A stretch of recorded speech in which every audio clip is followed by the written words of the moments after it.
now, the history of the Middle East in a couple of minutes. Chapter 1. Around the turn of the century, the Jews decided, we need a homeland. What I'm looking for is a nice MLT, mutton, lettuce, and tomato sandwich, and maybe, I don't know, a homeland. So they all start an ingathering. The Zionists are coming to reclaim the homeland. Palestinians, who aren't really called Palestinians, they're Syrians. They're kind of wandering around, tending their flocks, walking around basically in the desert.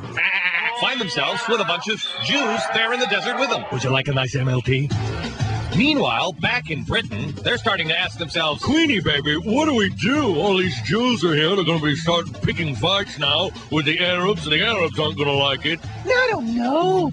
Can't we just split the land? Arabs don't like the idea. Wait a minute. Who are all these people coming in trying to take all of our land? We're the Jews. And let me tell you something. You know what this place really needs? Is a nice Jewish deli.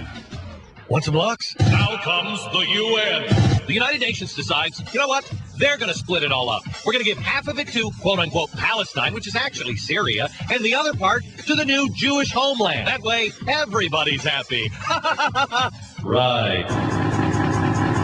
On May 14, 1948, the Zionists declare their own state, along with the United Nations. The next day, the Palestinians, aided by the armies of Jordan, Egypt, Syria, Lebanon, Saudi Arabia, and, whoa, Iraq, gotta love them, launched a war to prevent Jewish independence and to secure control of all of the land. Unfortunately, in that war, the Zionists not only managed to hold all the areas assigned to them by the United Nations, but seized part of the land designated for the Palestinian state as well. In other words, they kicked ass.